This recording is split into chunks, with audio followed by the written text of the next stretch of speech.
St. Louis just exploded with chaos. Q50, the bloodhound rapper, reportedly shot over 60 times. But the shocking part, he might not even be hurt the way everyone thinks. What really went down that night outside the club? Who set him up? And how the streets are reacting? You will not believe it. Stay tuned, because this story is bigger, bloodier, and more personal than anything you have seen in drill culture. Prayers up for Q50. The news just dropped that he was reportedly shot in St. Louis today. From what people are saying, he might be in critical condition. Let us hope that is not the case. Bloodhound rapper Q50 was rushed to a St. Louis hospital after being hit with over 60 bullets. Fresh hospital footage has surfaced, showing the aftermath and confirming that this was a retaliation hit. The big questions now are, who pulled the trigger, and how will the Bloodhound crew respond? The St. Louis shooting has sent chaos through social media. Q50 got caught slipping in the city, and the streets have been buzzing since August 17, 2025. This young Chicago drill rapper, who had been moving recklessly ever since his cousin Lil Jeff was killed, ran straight into the wrong people at the wrong time. It all went down outside a St. Louis club, where Q50 and 3 others were caught in a full-scale ambush. The scene was chaotic and violent, leaving everyone involved fighting for their lives. This was not some random drive-by or petty neighborhood beef. This was a carefully planned execution attempt, and the level of organization behind it was clear. Every detail pointed to retaliation with a purpose, a response to past actions that had angered the wrong people. Witnesses say the attack was extreme. Q50's black truck, which he had been riding in, was hit with over 60 bullets, transforming it into what some described as Swiss cheese almost instantly. The shooters were precise, making sure every angle was covered and leaving nothing to chance. Every move seemed calculated, and it was obvious the people behind the attack had come fully prepared for war. They knew what they were doing and were determined to make a statement. Sources say this wasn't Q50's first brush with danger. But this particular ambush was different. It wasn't impulsive street violence. It was professional in its execution, resembling a movie scene more than a street altercation. But unlike a movie, this was life and death. The shooter's aim and firepower were overwhelming, showing a level of planning that goes beyond ordinary beefs in the drill scene. The aftermath left the community and fans in shock. Social media exploded with speculation and fear. People were trying to piece together what had happened, who had been involved, and why Q50 had been targeted so heavily. Rumors spread about his condition, some saying he was in critical condition, others claiming the worst. The intensity of the attack and the sheer number of bullets fired demonstrated not just anger, but a deep-seated desire to retaliate and assert dominance. This incident sent a clear message to anyone who might think of crossing these shooters. They were not messing around. It also highlighted how Q50, despite his growing fame and influence, remained vulnerable when venturing into new territory. The attack outside that St. Louis club became a stark reminder of the real-life consequences of the street wars that define drill culture, a world where every move is watched. Every insult can spark retaliation, and survival often depends on luck, timing, and respect. This was not Q50's first brush with gunfire. In 2023, Trap City, longtime enemies of the Bloodhounds, attacked them, leaving Q50 wounded. After recovering, he and Lil Jeff went on Instagram Live to rap about it, showing they were but this latest attack was far more serious, and when the news broke, the internet exploded.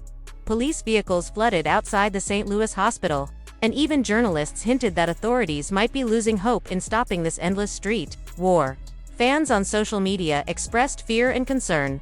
Chai Drillin, 23, tweeted, "Damn, Q50 got hit bad in STL, praying he pulls through. He too young for this." Others, like at Drill Skeptic, questioned the story.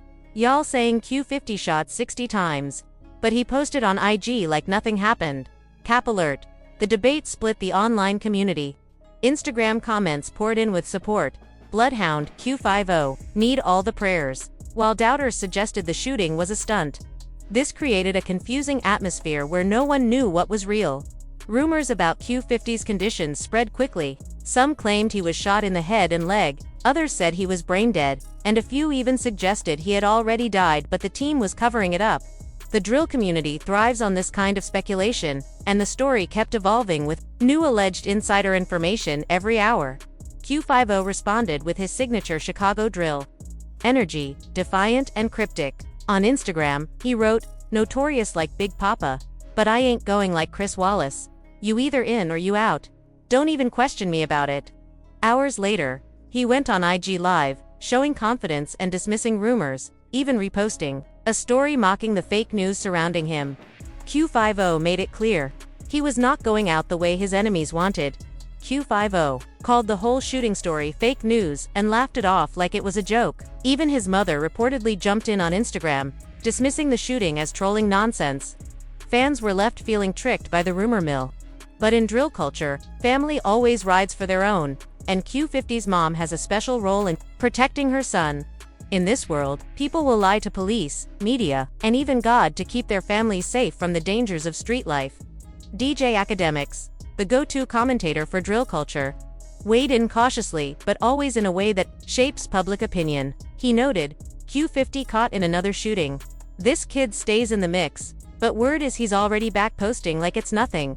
Drill life is wild. Academics knows how to report without getting sued, and his words reach millions of drill fans, making his coverage almost official in the community's eyes. The story shifted fast. 1 minute, the internet was holding vigils for Q50. The next, they called him invincible. Reports even surfaced of him playing basketball after the shooting, impressing some fans with his resilience and convincing others the whole thing was exaggerated, if real. This video showed Ultimate Flex getting shot one day and hooping the next, but the St. Louis connection runs deeper than a random shooting. How Q50 handled the aftermath shows he learned from other drill rappers' mistakes, to understand why he was even in St. Louis and why people wanted him dead. You need to look at the beef that led him there. The deadly feud between Bloodhound Q50 and St. Louis rapper CTS Lewick did not happen overnight. Weeks of social media warfare escalated into real street violence. Lewick, 19, had already beaten a murder charge in January 2024 for shooting a man, claiming self-defense. Everyone knew he was dangerous and not just posting for clout. The feud reportedly began after a social media argument, with Q50's habit of sharing his location on Instagram Live making him an easy target. Q50 had been moving like he was untouchable ever since Lil Jeff's death, thinking his Chicago reputation would protect him, but St. Louis has its own killers, and Lewick was not intimidated by an out-of-town rapper. Sharing your every move online is a classic drill mistake that has cost many young men their lives. As Lashy Bills said, Q50 was very loud on STL wasn't playing. Q50's confidence made him vulnerable, and Lewick saw an opportunity to make a name by taking down a rising Chicago rapper. In drill culture, eliminating a well-known rapper from another city boosts street credibility nationwide. The situation escalated further due to allegations that Q50 stole $60,000 from a St. Louis figure. This was no longer just rap beef, it became personal, about money, respect, and street code. $60,000 is life-changing money in the hood. The alleged victim reportedly mocked Q50 on Instagram Live, referencing Lil Jeff's death, showing how personal and vindictive the situation had become. TikTok user at ClipAd_OLOGY captured it well. Quoting a St. Louis source, Q50 thought he could finesse $60K and slide through STL. Wrong move. Q50's Chicago reputation did not protect him here. After the shooting, CTS Lewick and his partner Ree Houdini allegedly claimed credit. With Lewick trolling Q50 on Instagram Live, "We sent Q50 to the moon." In drill culture, public taunting is normal, and the moon emoji became a symbol of their victory, mocking Q50's fans and the Bloodhound crew. But the story did not end there. Another layer of this beef was just beginning to unfold. The drama did not stop with Q50's own St. Louis shooting. Another rapper from the city, Karmaz, joined in the trolling, making the situation less about individual beef and more about city pride. St. Louis rappers saw a chance to show their city's power by taking down a rising Chicago star, and everyone jumped on the bandwagon to claim clout. Fans reacted quickly, showing how city loyalty works in drill culture. On STL Drill Talk, fans hyped Lewick and Real Houdini for smoking Q50, calling it war. Meanwhile, Chicago fans like STL Chai Canuck saw the bigger picture. Q50 had dissed St. Louis on live streams, and now Lewick was claiming revenge. The comment sections made it clear this was city versus city, not just rapper versus rapper. But Q50's other feuds show a pattern that was always going to catch up with him. His deadly war with Trap City began over a stolen chain and escalated into multiple murders. Conflicts with Oblock and other Chicago gangs meant he already had enemies at home, and now he was making enemies out of state. His behavior could be seen as fearless or reckless, depending on your view. 9 times in a parking lot near 79th Street and Kimbark Avenue. This wasn't just a shooting, it was a message. The violence was personal, emotional, and meant to intimidate the entire Bloodhound crew. Southside Talks commented, TC hit Z Money with 29. That's personal, BH gotta slide back. And slide back they did. Proving Bloodhound would not back down.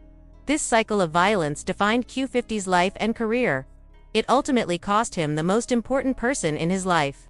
On June 8, 2024, Q50 was captured carrying Lil Jeff's lifeless body into the University of Chicago Medical Center, haunting image etched into drill culture forever. The desperation, chaos, and finality of that moment changed everything for Q50 and Bloodhound. Q50 and Lil Jeff were more than cousins or rap partners, they were brothers forged in the streets of Chicago's South Side. Around 79th Street and Maryland Avenue, Bloodhound 079's heart. Q50 told Vlad TV, "That's like my big brother." Real love for him. Their bond was shaped by shared struggles, poverty, violence, and the constant threat of death. They weren't just family, they were survival partners. Always together, rapping and sliding for Bloodhound. Their music reflected their lifestyle, but their collaboration went beyond art. They lived the violent life they described, participating in feuds that brought real consequences, bodies falling, and families grieving. Q50 and Jeff were inseparable. Twins in life and in war. Lil Jeff was the star of Bloodhound, the one with charisma, talent, and a magnetic presence that drew fans to their music. Songs like Stretched and Awe were more than tracks. They were confessions, telling the stories of murders he and Q50 had committed. While Jeff grabbed the spotlight, Q50 was always the loyal cousin. The dependable shooter, the one who would ride for Bloodhound, no matter the risk. Their dynamic was like a deadly hip-hop duo, Jeff as the frontman, Q50 as the enforcer. On June 8, 2024, that partnership came crashing down. That day started like any other, hunting enemies in the ongoing war with Trap City. Jeff was killed around 4:30 p.m. in Trap City's territory at 6649 South Rhodes Avenue during a shootout while chasing rival Mineski. The attack was brutal. Jeff was shot 19 times with multiple firearms, including rifles, and the shooter made sure he was dead.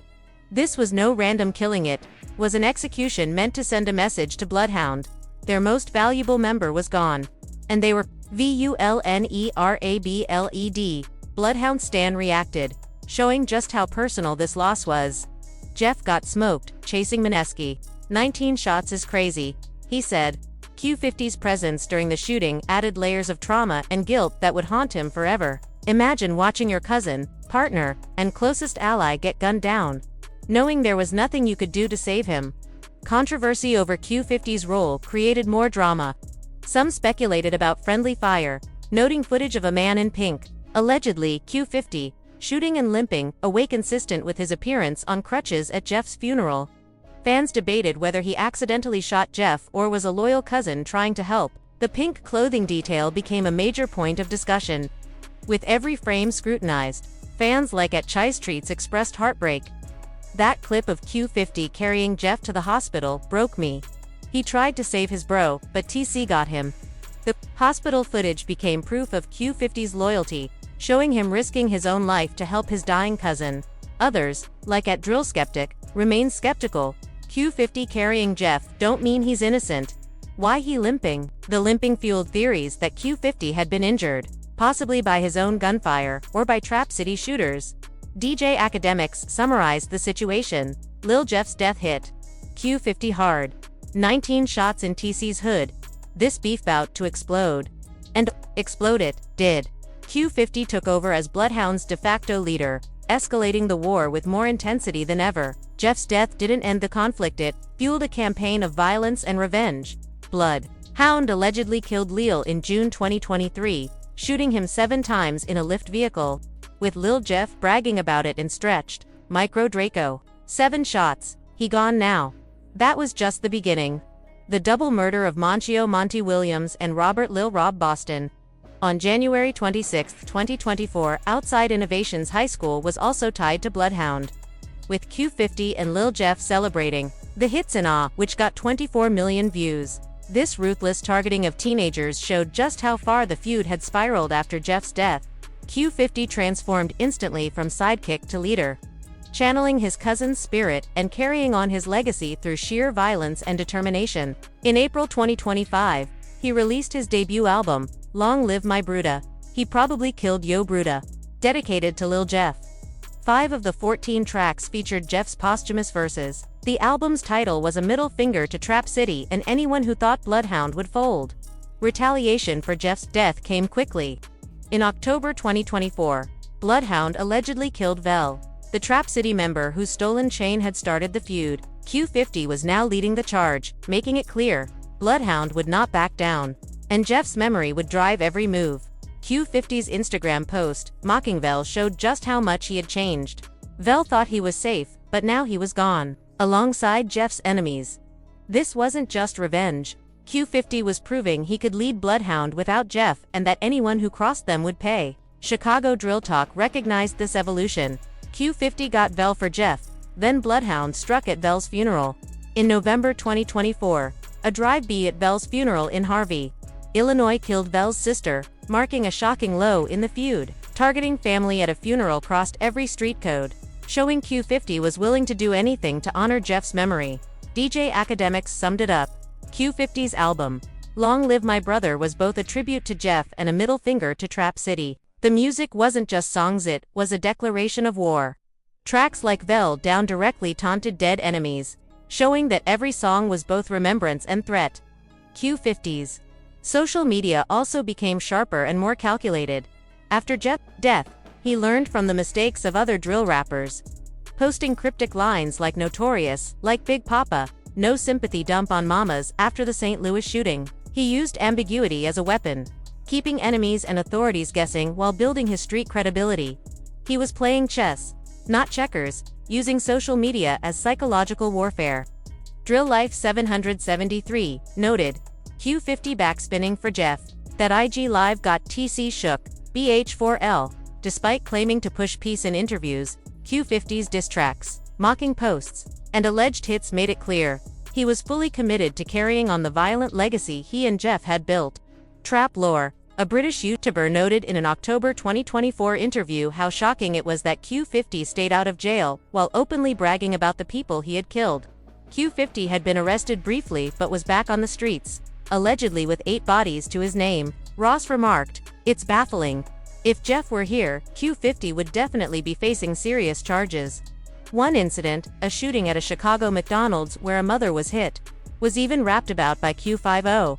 Ross explained how his music blurred the lines between real life, violence, and performance. Peace was never an option for Q50, driven by grief, anger, and street loyalty. The hospital footage that started this saga captures more than a tragic moment. It shows Q50's transformation from loyal cousin to vengeful leader. Bloodhound Q50 has proven he will carry the weight, responsibility, and violence forward in Jeff's memory, no matter the cost to himself or anyone who stands in his way. We've come to the clip, fam, and thank you for watching.